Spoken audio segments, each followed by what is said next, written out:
Já estamos de volta para o último bloco do Hora Geral nessa manhã de quinta-feira. Estamos conversando com a Rosana Russo, secretária de Assistência Social da cidade de Santos. O Uriel Vilas Boas, Rosana, faz a seguinte pergunta: o problema do morador de rua envolve pessoas carentes ou de várias áreas sociais? Eu acho que nós estamos falando de vulnerabilidade, mas não só de vulnerabilidade socioeconômica. Nós estamos falando de vulnerabilidade no sentido de acesso à educação, acesso à qualificação profissional, acesso à inserção profissional, acesso a políticas de educação e acesso a políticas de saúde. Então, Uriel, nós estamos falando de um problema bastante complexo que envolve várias políticas públicas. O Marco Silvano do Marapé, por que não há entrosamento na região com os 9 municípios para resolver o problema dos moradores de rua? Nós falamos no bloco anterior e esse envolvimento eu acho importante, porque nós temos uma região metropolitana, os problemas são metropolitanos, mas as soluções parece que não, né, Rosana? Sim, eu não acho que não haja entrosamento. O que acontece é que as políticas públicas no município de Santos, elas estão muito mais consolidadas. Então, só para dar um exemplo, em Santos nós temos muito mais do que a somatória dos todos os outros oito municípios da região metropolitana, em termos de políticas públicas de assistência social, em termos de abrigo, por exemplo. As nossas vagas de abrigo no município de Santos, elas são muito maiores do que as da soma dos outros 8 municípios. Então, a tendência é que as pessoas venham nos procurar e não só por isso, nós temos uma população com um poder econômico muito maior, com uma renda maior, então a tendência de dar esmolas maiores, ajudas maiores, ela é maior também. Nossa. É aqui em Santos que eles vêm buscar a sua sobrevivência. Nós já estamos com o 0800 lá na tela, né? É bom até o telespectador anotar, deixar guardado. Isso. E esse 0800, ele é 24 horas, Rosana? Ou tem um horário de atendimento? É 66, os 2 últimos números. Isso. É 24 horas. 24 horas. É 24 horas. Tá. Um outro aspecto também, a gente pensa em assistente social, pensa que é só morador de rua ou idoso. Não, é muito mais do que isso. Eu tenho um local que eu costumo frequentar praticamente toda semana, inclusive no meu carro já tem aí 3 peças que eu vou levar, que é a lavanderia 8 de março, que fica ali na Constituição com a Amador Bueno. Parece que a população, às vezes, não percebe que ali tem uma lavanderia. E essa lavanderia, esse projeto, me corrija, é uma espécie de uma geração de renda e é um projeto da Secretaria de Assistência Social, é isso? Exatamente. A Lavanderia 8 de Março é um projeto de inclusão de mulheres, né? É uma cooperativa e o objetivo é a geração de renda, a emancipação dessas mulheres em situação de vulnerabilidade social. Eu achei importante, eu até gostaria, uma vez eu comentei com o prefeito, por que não em outros locais da cidade, talvez na Zona Noroeste, talvez até nos morros, porque o relato dessas mulheres, o que elas já passaram e conseguiram superar alguns problemas da vida, né? E fazem um atendimento, um preço acessível, um trabalho altamente respeitado e elas comentam que quem se utiliza muito são advogados. Por quê? Porque por causa do local onde elas estão instaladas. Como tem um grande fluxo de veículos, às vezes as pessoas não sabem que ali funciona uma lavanderia. Talvez a gente tenta melhorar a parte visual, né, Rosana, para que haja uma procura maior com relação à lavanderia 8 de março. Nós temos parceiros, né? Nós temos o Rotary Club, nós temos outra cooperativa como parceiro. Então, já teve uma mudança no layout da lavanderia, né? E agora nós estamos trabalhando no sentido da autonomia dessas mulheres para que elas possam seguir sem o apoio da prefeitura, que esse é o objetivo. Concordo. E será que essa iniciativa pode ser que ela seja implementada em outros bairros da cidade, talvez? A partir do resultado que a gente consiga da autonomia dessas mulheres, aí nós vamos avaliar a implantação em outros lugares. Você falou algo importante, Rosana, é a autonomia. Eu vejo, e nesse caso não é questão de ser crítico, é o meu ponto de vista, assim como você, telespectador, tem o seu, a Rosana tem o dela, eu não gosto de programas que deem uma dependência.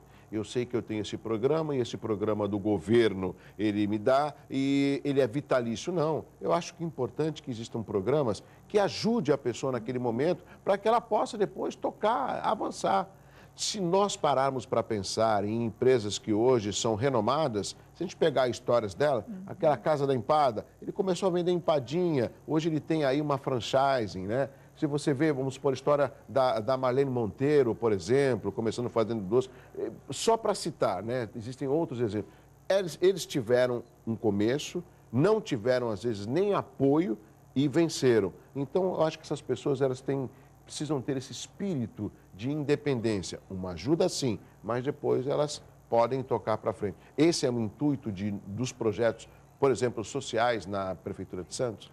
Sim, Douglas, eu penso exatamente como você. Eu acho que todo o nosso trabalho, o trabalho da assistência social, é no sentido da autonomia das pessoas, delas viverem a própria vida, caminharem com as próprias pernas. Nós temos investido muito na questão da qualificação profissional. Então, nós somos o terceiro município do estado na inserção de pessoas da assistência social nos cursos do Pronatec. Nós temos o nosso Salão Autoestima, que tem inserido várias pessoas no mercado de trabalho. E nós temos o trabalho com as pessoas que são beneficiárias dos programas de transferência de renda, que é Bolsa Família, Programa Nossa Família, que é o programa municipal. Nós trabalhamos com essas famílias muito além da transferência de renda. Em cada CRAS do município da cidade, que são centros de referência de assistência social, em cada CREAS, no Centro POP, População de Rua, nos abrigos, nós temos pessoas trabalhando a inscrição dessas pessoas que recebem nos cursos do Pronatec e nos diversos cursos oferecidos pela assistência social. Eu digo que esse tem sido um ponto forte da nossa atuação, porque nós entendemos que as pessoas têm que caminhar com as próprias pernas, elas têm que ter autonomia. E essas informações, elas estão no Diário Oficial do município, que é de livre distribuição para a população, por exemplo? Sim, no Diário Oficial, a população pode ligar também para a Secretaria de Assistência Social. Nós temos tudo isso impresso, nós encaminhamos por e-mail, né? São diversos cursos. Esse ano nós oferecemos mais de 2.000 vagas de cursos de qualificação profissional. Eu tenho mais uma pergunta, a Maria Fernandes, de São Vicente, Rosana. Até onde o sistema universitário pode ajudar, dando exemplo para outras cidades? Os universitários poderiam ajudar na assistência social, por exemplo? Sim, eu acho muito importante o papel da universidade. Nós temos parceria com a Unifesp. A Unifesp tem muitos alunos que trabalham junto com a gente, fazem estágio junto com a gente.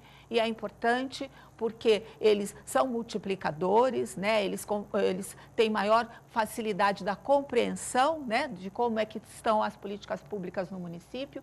Nós tivemos no fim do ano passado e teremos agora, na Copa, e teremos agora, no fim do ano também, universitários trabalhando conosco nas ruas para fazer a conscientização da população. Excelente iniciativa. Para não dar esmolas, né? Porque uma coisa que a gente tem, né, que favorece a permanência das pessoas na rua, que favorece a vinda de meninos para trabalho infantil, é a questão da esmola. Rosana, estamos chegando no final do Hora Geral, eu ia deixar justamente esse tema para o final.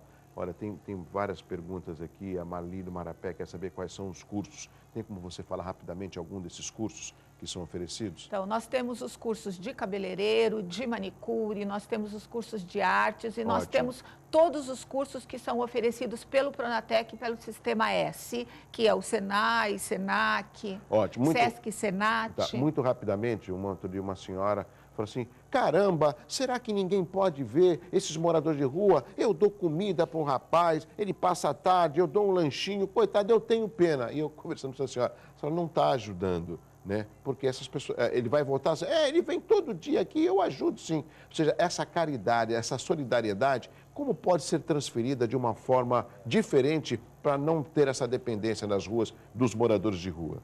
Então, cada vez que a pessoa dá esmola, ela ajuda a fixação daquele morador, daquela pessoa, muito pior, daquela criança, naquele ponto, né? E ela impede, complica muito as nossas abordagens, o nosso trabalho. né? Porque a pessoa se acomoda de alguma maneira. Então, o munícipe pode ajudar, procura o Fundo Social de Solidariedade, procura os conselhos municipais de assistência social, da criança e do adolescente, porque existem várias formas de doação, várias formas de trabalho que realmente vão promover a autonomia dessa pessoa e não a dependência. Muito obrigado, Rosana Russo, secretária de Assistência Social da cidade de Santos. Parabéns pelo trabalho que você vem desenvolvendo. Eu sei que é um trabalho difícil, mas com a ajuda da população é muito mais fácil obter resultados. Muito obrigado pela sua participação. Parabéns para o Marcelo Gurgel, hoje completando mais um ano de vida. Soninha Leite, o Antônio Carlos Galotti, a Josi Santos, o Wesley Oliveira Moreira e o meu grande amigo Rafael Quaresma, ele que é o coordenador do Centro de Informação, Defesa e Orientação do Consumidor. Rafael Quaresma vai fazer uma bela de uma festa na sua cobertura, junto com a esposa e as duas meninas. E eu vou estar lá, Rafael. Um abraço forte para todos vocês. Até amanhã às 7 da manhã em mais uma edição do Hora Geral. Tchau!